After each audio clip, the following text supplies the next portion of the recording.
NEC to endorse provincial governments to manage TFF.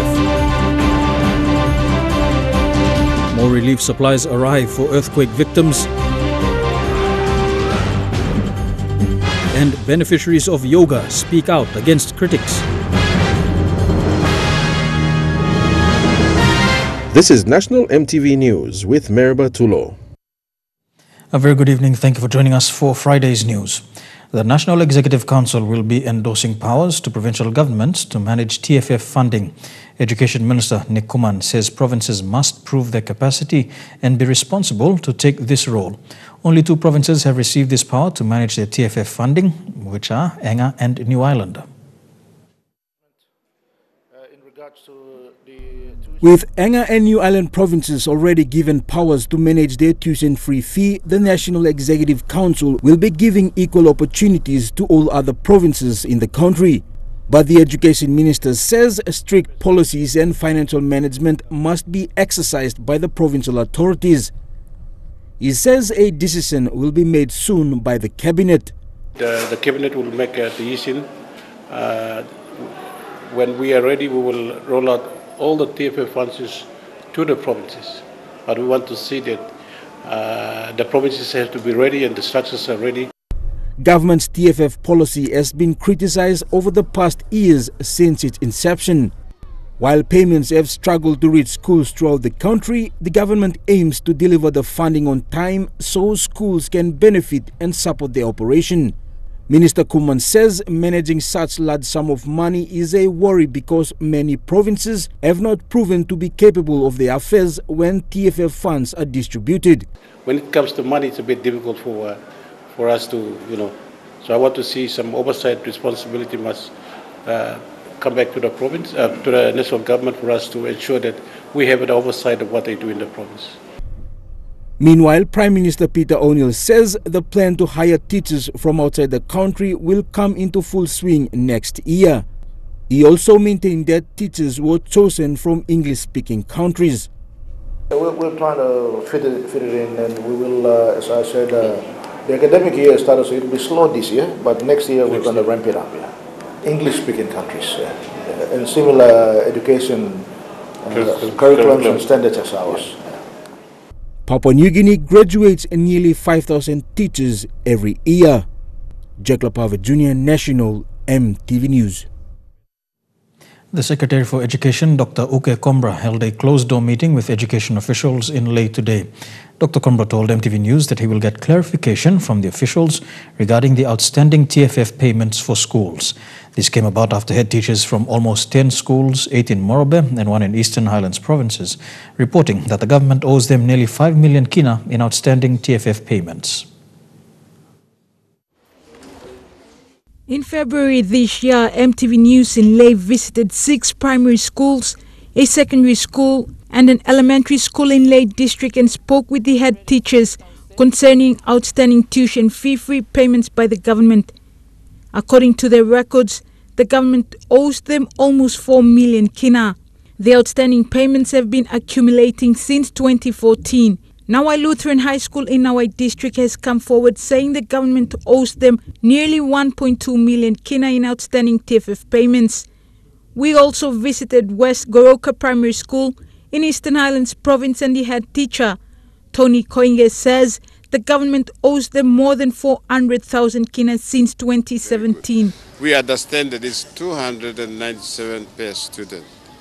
And this school should get about 654,000 kina a year. But last year we got only 200,000 kina. That means some didn't come. Despite getting information from schools regarding TFF outstanding, Education Secretary Dr. Uke Kombra said these were isolated cases and does not necessarily represent other schools in the country. We'll have to check on a case-by-case basis to see what has actually been given to them, what may be outstanding. But I have no details about those schools that you're referring to. I don't know the names too, so we'll have to deal with them on a case-by-case basis, or which schools they are raising those queries.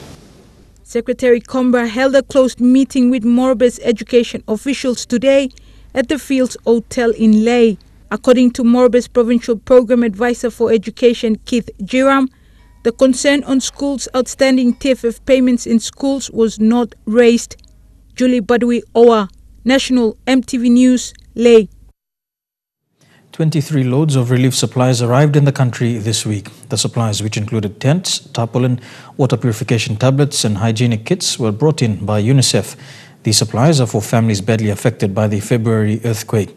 While access to remote communities remains a challenge, UNICEF has been working closely with the PNG government and other development partners to ensure humanitarian supplies are distributed to affected communities. The government estimates that 270,000 people are in need of urgent assistance after the 7.5 magnitude earthquake in the Highlands region. This figure includes 125,000 children. This week, 23 metric tons of relief supplies containing tents, waterproof sheets, water purification tablets, blankets, hygiene kits and learning kits arrived in the country. On behalf of the government and the children of the affected areas in Southern Islands, Enga and Gulf, I would like to thank UNICEF for the greatest gesture that they have sent us resources. UNICEF has done a lot for the children of this country. It's not new. And I, as the head of the Office of the Children in this country, I'd like to thank UNICEF again. The supplies which arrived are part of relief through partnership between the PNG government, the UN system, the Australian government, New Zealand and other public and private partners. This shipment of tents and water and sanitation supplies will be used to set up safe spaces for children so that they can recover psychologically from the trauma they've been in. UNICEF estimates that over the next 9 months, 45 million kina is needed to provide humanitarian assistance to children and families affected by the earthquake.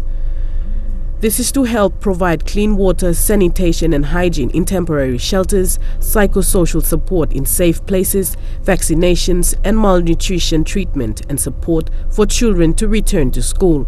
As UN, we've been working with the government from the immediate day after the disaster, and this is one of the largest shipment that we have come in with. There's going to be more coming. We are expecting a large shipment of food to come in the next few days, and overall as a UN we hope to be able to contribute in terms of immediate relief items over $12 million.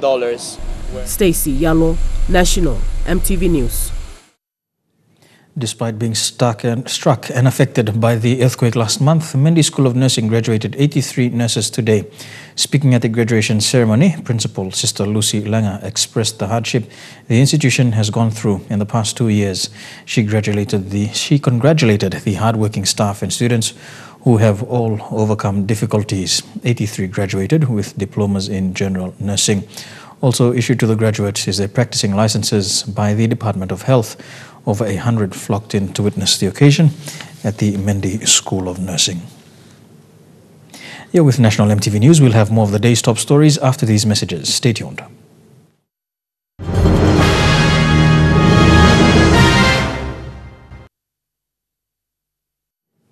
Welcome back to the news. Thalassia MP Francis Maneke is chairman of the Citizenship Advisory Committee.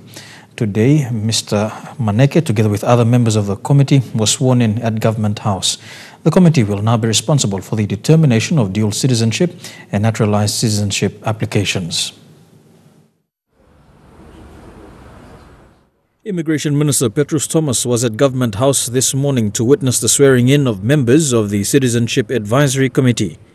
Thalassia MP Francis Maneke is chairman of the CAC.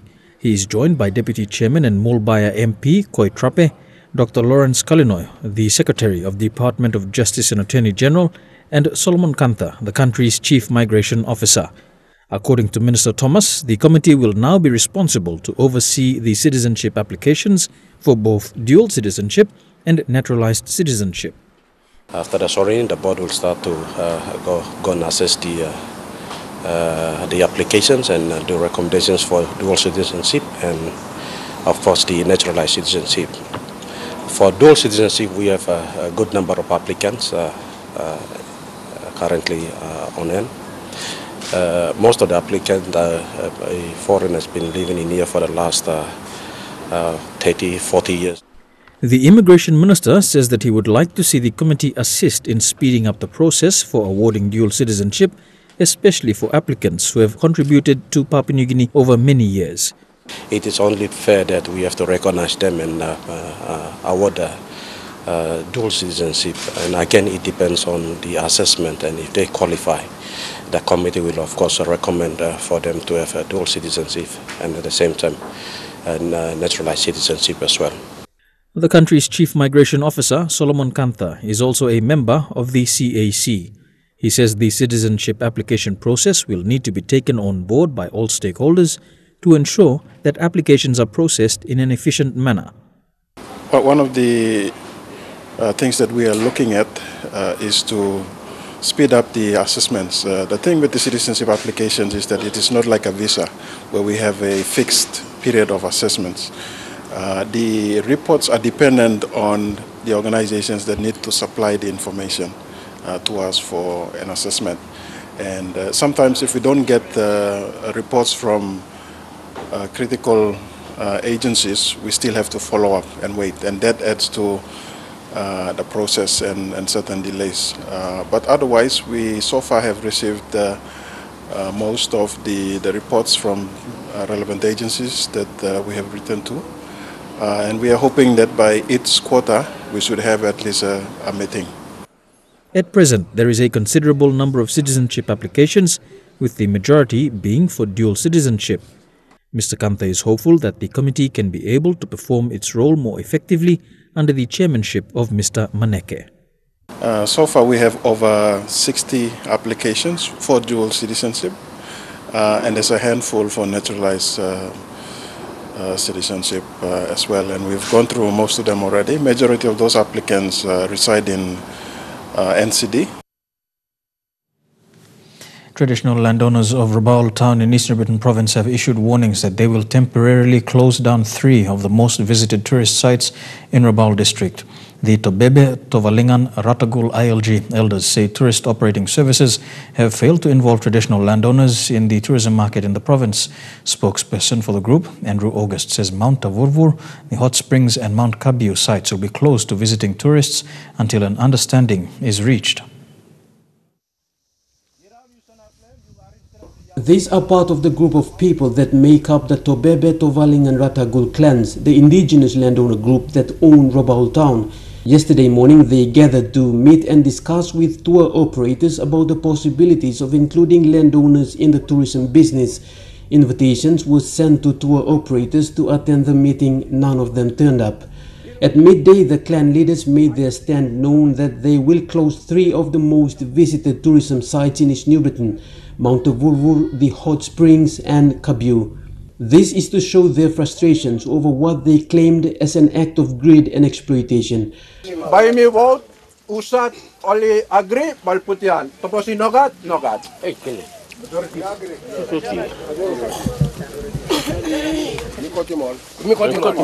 The landowner group say they have been marginalized on their own land, while they sit and watch tour operators making money using tourist sites situated on their customary land. That me play need long, sing out all tour operators lo come in and me play can talk, want them all. We only work long packaging or marketing all products, and need long all sites where me come and need long all sub-clans. Since yesterday, a line of division has been drawn between the traditional landowners of the sites and the tour operators. They say they want to break the existing monopoly of the tourism market, where the site owners aren't included in the royalty package.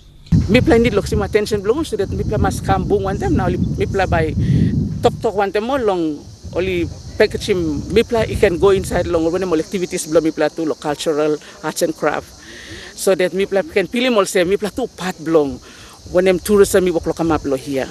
They say they will acquire a court document to prevent any further tourist visits to the sites until an understanding is reached between the landowners, the East New Britain Tourism Authority and the tour operators. Edwin Fidelis, National EMTV News, Kokopo.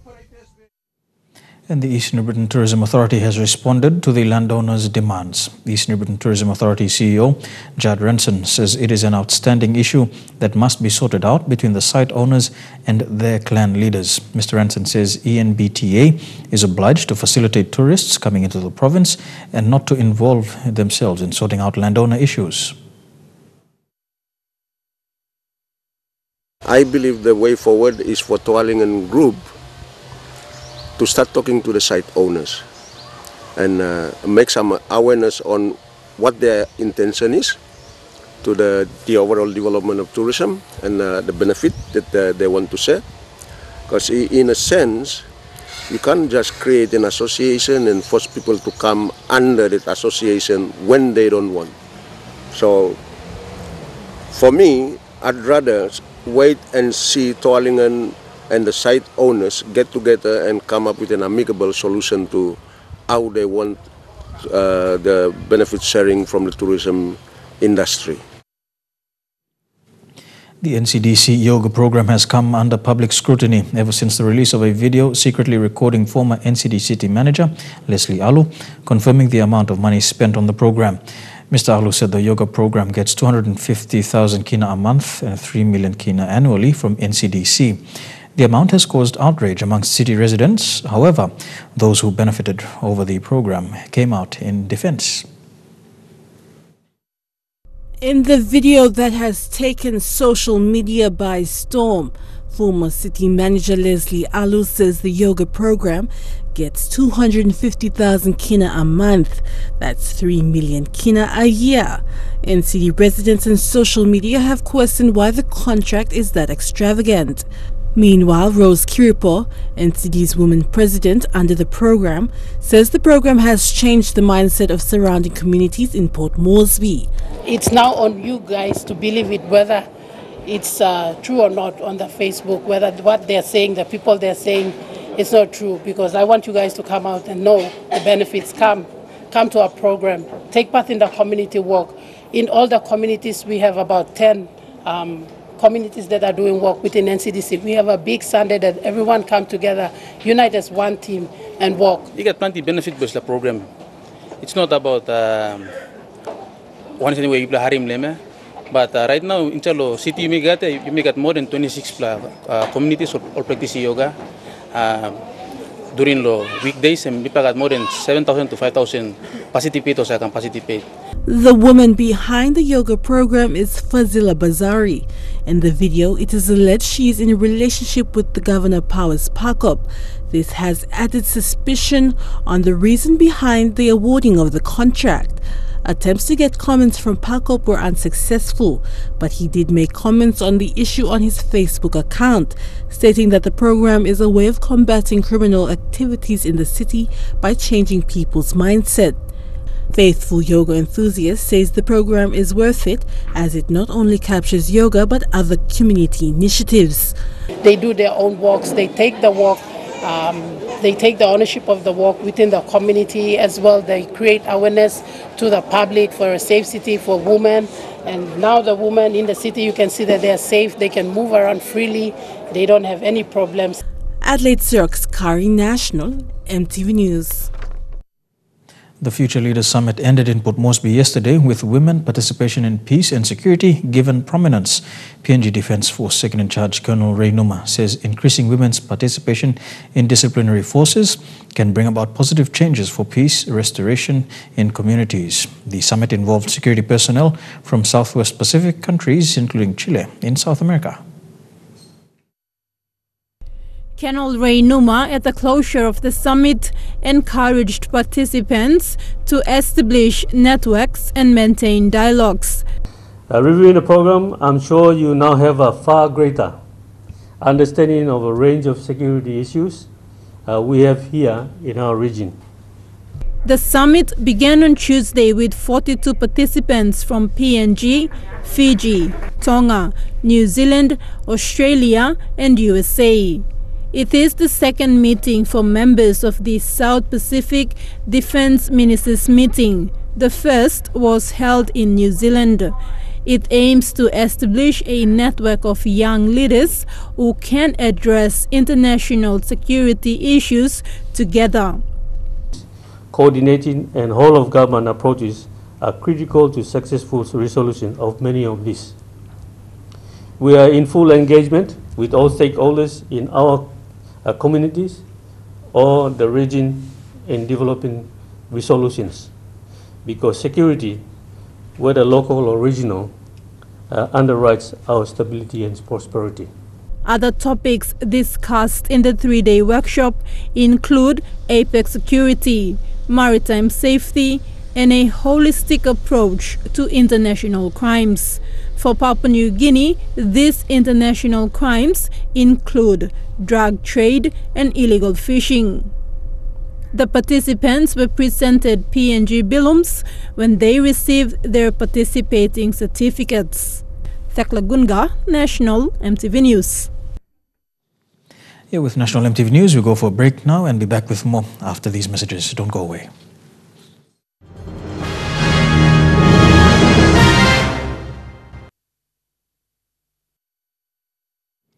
Welcome back to the news. 2 policemen charged for armed robbery are denying involvement in the alleged incident. George Ikalom and Timothy Rorepa were accused of robbing 4 betel nut suppliers in Agevairu, Central Province in 2015.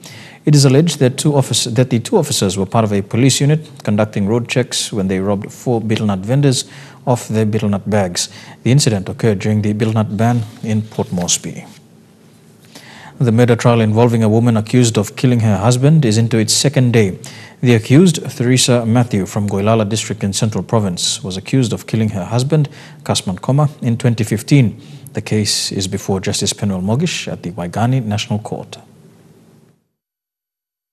The trial began yesterday with both daughters testifying against their mother. Allegations in this case are that on the night of November 9th in 2015, Koma went to their Konidobo house. He asked if the dinner was prepared, but learned that the money he had given to Teresa to buy dinner was spent on alcohol. Out of frustration, Koma started assaulting the wife, but because he was an asthmatic patient, he stopped to catch his breath. The court had that Teresa grabbed a knife and cut Koma on the face before stabbing him on the left chest.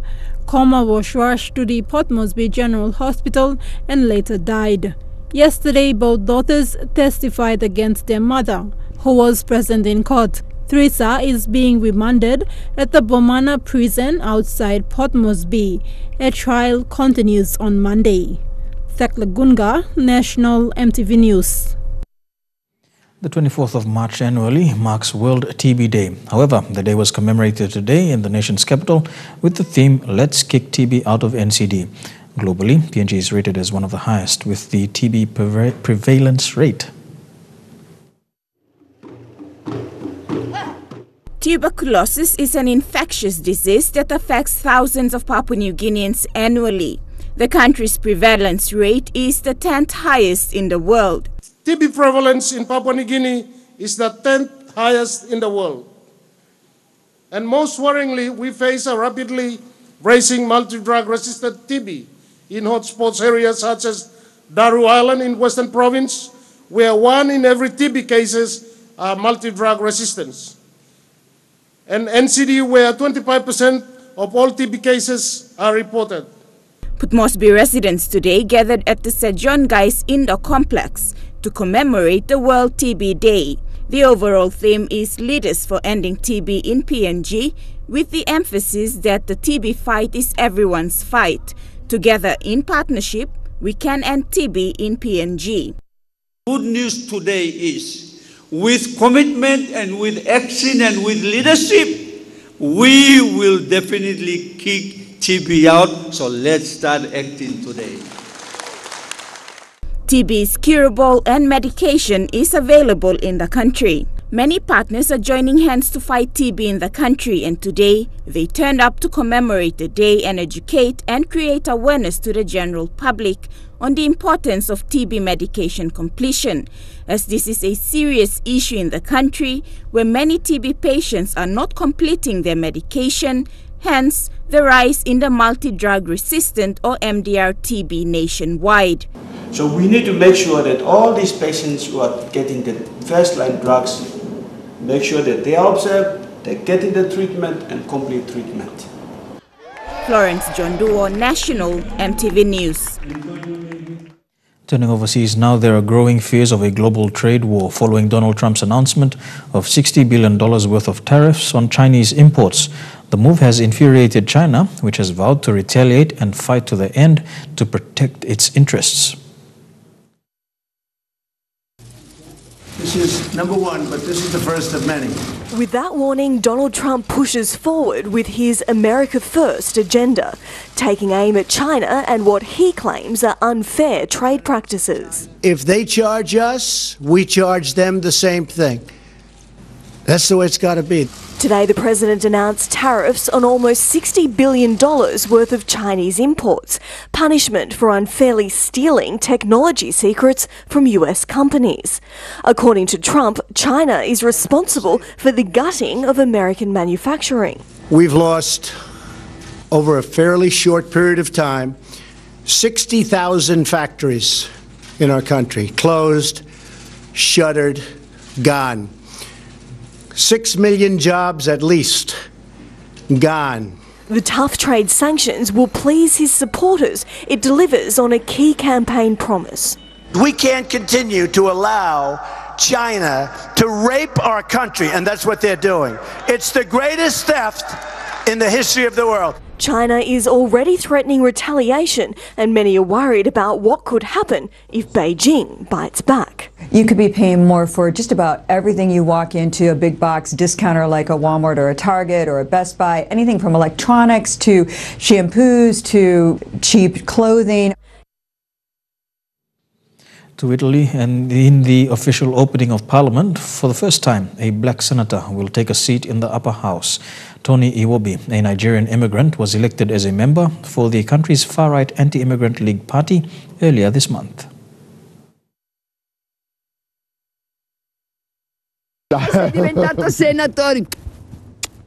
Tony Iwobi's adopted hometown of Spirano in northern Italy is proud of their famous son. He's just been elected Italy's first black senator. An immigrant from Nigeria, Tony married a local, and his first job here 40 years ago was sweeping out horse stables. Now the owner of an IT company, he visits with his former boss among the thoroughbreds before leaving for a new arena, the Roman Senate. Sono nero e sono orgoglioso. I'm black, I'm proud. The irony is that the political party he represents, Italy's right-wing League Party, has campaigned to close the country's door to immigrants. Their campaign slogan this year, Stop the Invasion, Italians First. Prima gli italiani. It's a sentiment which has gained popularity in Italy. In the latest elections, the League's support grew to nearly 18% of the national vote, making them Italy's third largest party. Iwobi insists that his party is not racist, that they are against illegal immigrants and for what he calls quality immigration, of people who want to work hard like he did and who wait for a visa rather than risking their lives at sea. Why do they have to go to another country, he says, through a tunnel of death? There are embassies, consulates, visa offices. Iwobi says he likes the League for their fiscal policies, and Italy's flagging economy needs to be helped first. Italia, cosa ha da offrirgli domani? What does Italy have to offer these poor immigrants, he says, if it can't even guarantee jobs for its own children? Cosa hai da garantire a questi poveracci? Iwobi wrote his party guidelines for immigration to stop immigrants from leaving their native countries by encouraging development there, welcome only political refugees, and block arrivals of immigrants by sea. A policy which has support in Spirano, but might not bring much hope to the thousands of immigrants who arrive on Italy's shores, hoping for the same opportunities Tony Iwobi has enjoyed.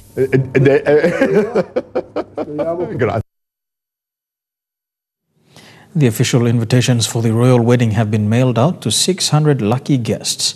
Prince Harry and Meghan Markle have also set the dress code for the big event, which will see leaders, high society and pop culture stars from around the world come together.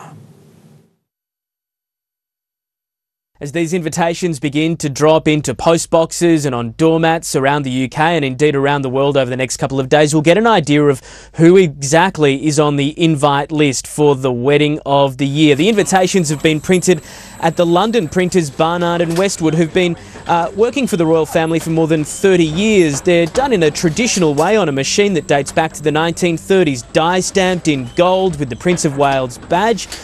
Who is, of course, the parent who is inviting attendees to this wedding. The invitation's beveled and gilded with gold using American ink on English paper, bringing together the two countries that will be joined by this royal wedding. 600 people have been invited, not just to the wedding at St George's Chapel, but also to a lunch reception hosted by the Queen inside Windsor Castle. And then a select 200 guests will then head down to Frogmore House for an evening reception, essentially a massive dance party hosted by the Prince of Wales. The printing has been done by a 24-year-old printer who's just completed her apprenticeship. Unbelievably excited. I squealed a little bit, but nobody else was here, so I couldn't tell anyone. It was just me on a Friday. The worst thing is keeping it for my mum, not being able to tell my mum, because anything else, she'd be like the first person I called. The instructions on the invitation suggest that men should wear a morning suit and that women should wear a hat. Meantime, Kate has completed her final engagement ahead of giving birth to the Cambridge's third child. It was all at Olympic Park as William had a go at wheelchair basketball. We know that previously Kate has taken up to 5 weeks off before giving birth to her first two children. That would suggest that if she sticks to the pattern, that she is due with her third child in late April. Here with National EMTV News, we go for a break now. When we come back, some sporting updates in Trukai Sports. Don't go away.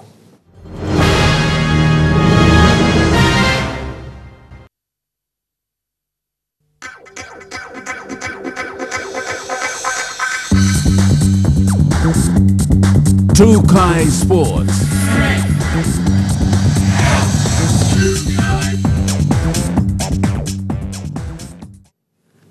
Welcome to Trukai Sports. The Lay Game Fishing Club is all set to host the 43rd National Game Fishing Titles.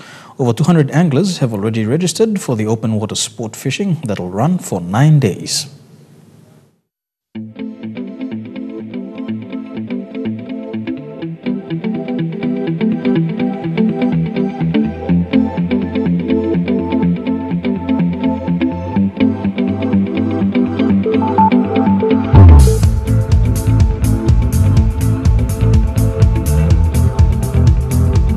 Preparations are well underway for the 43rd National Game Fishing Titles here in Ley, Morbe Province.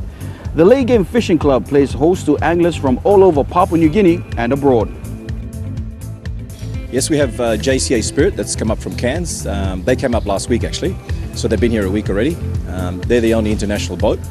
In terms of visitors, we have about 25 from Australia. We have 2 from Fiji, and we've got 2 from Afghanistan coming here. So they arrived in the last weekend. They fished in Madang last year, so they had such a great time in PNG that they've decided to come back.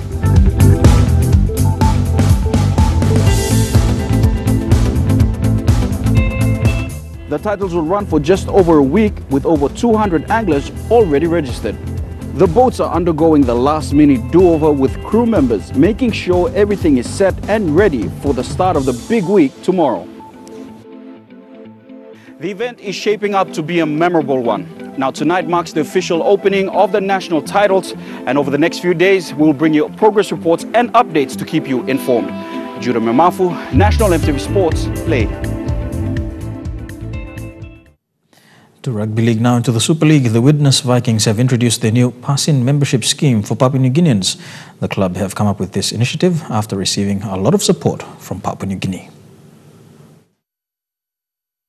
After the signing of the Albert brothers and the support shown from fans after the Vikings' initiative to help the family of the late Kato Watio, requests from Papua New Guineans have been flooding in to provide a modified membership package. With the large number of requests, the Vikings then created the Passin membership scheme. The membership gives PNG supporters exclusive access to the club and a chance to have their name featured in the Halton Stadium. Following the passing of the late Kato Watio, the Vikings created a GoFundMe page to raise funds for Watio's family. Through this kind gesture, the club gained a lot of respect from fans.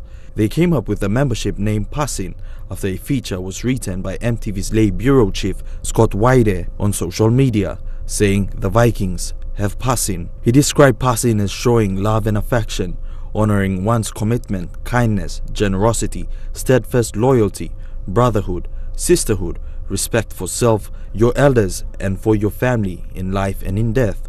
With that in mind, the Passin membership program was created, which also celebrates the unique connection between two communities. Once a person becomes a member, they will receive a video tour of the Halton Stadium by the Albert brothers, a fortnightly blog of Stanton and Wellington, 10% off Vikings merchandise and more. The Passin membership is available for about 80 kina. Elijah Levet, National EMTV Sports. The 2018 Port Moresby snooker competition got underway this week with 6 teams in the Premier Division and another 10 in the newly created Open Division. Tournament Director Joe Chan said the Premier Division has the cream of Port Moresby's POM BSA affiliated players playing in a team format, while the Open Division sees last year's A, B and C grade teams merging.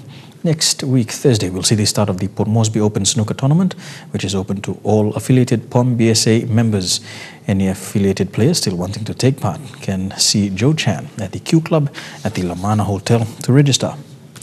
We go for a break now and be back with more of Trukai Sports after these messages. Trukai Sports.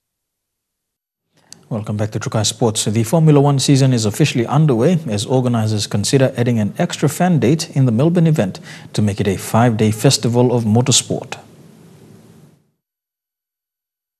Fans have been pouring into the Grand Prix circuit here at Albert Park, keen for a day of fast-paced fun. Of course, the big names like Lewis Hamilton are the draw cards here, but the name on most people's lips is Daniel Ricciardo. Who are you looking forward to seeing today?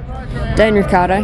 He is the funniest, the best, and he's Australian. He's a standard guy kind of thing. He's not, with the fame gets to his head. The Grand Prix runs over 4 days, with the festival culminating in Sunday's F1 race. But there's now talk of adding another day to next year's event. Organisers are considering holding a fan festival involving bands, driver appearances and car demonstrations on city streets. Similar events are going to be held in other cities around the world this year, and this one in London drew a crowd of more than 100,000 people. At this stage, such an event hasn't been confirmed for Melbourne, but if it is, fans say they'll welcome the extra day with open arms. More days is better. More is always better.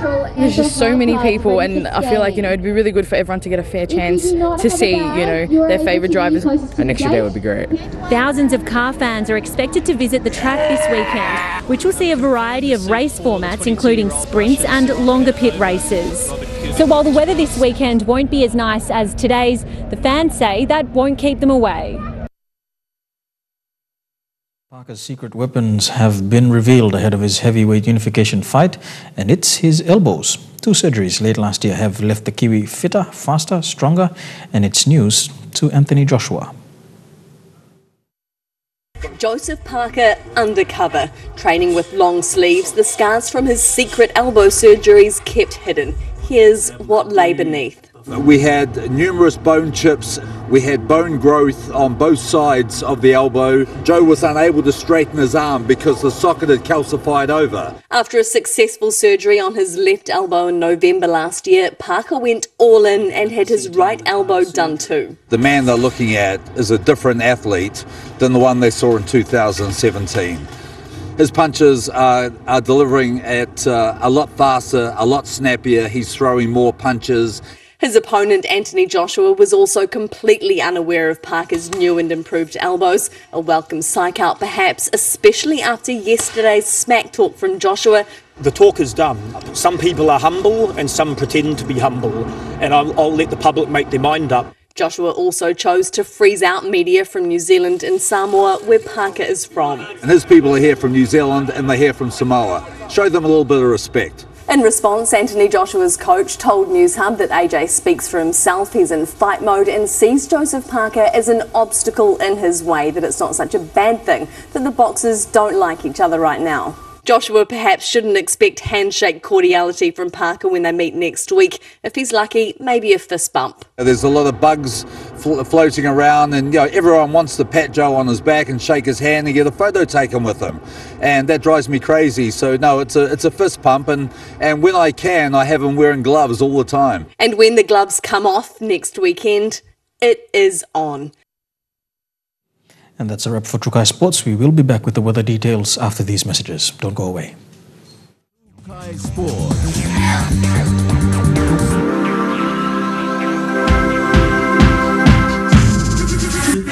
True Kai Sports. The weather details were proudly brought to you by Dulux, celebrating 50 years in PNG and the only paint made in PNG.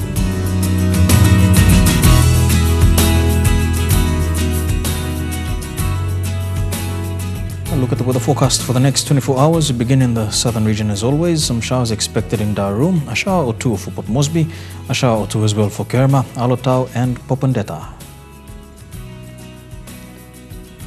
To the Momase region, fine weather expected all across the region in Lae, Wau, Madang, Wewak and Vanimo. To the New Guinea Islands region, fine weather expected as well in Lorengau, Kavieng, Kokopo, Rabaul, Kimbe and Buka. And in the Highlands region, Mount Hagen, Goroka, Kundiawa, Mendi and Wabeg can all expect brief showers over the next 24 hours with morning fog.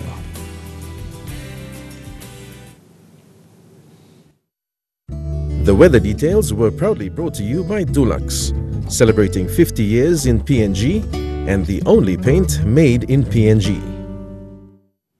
And to end the news, a recap of our top stories this evening. The National Executive Council to endorse provincial governments to manage TFF. More relief supplies arrive for earthquake victims, and beneficiaries of yoga speak out against critics.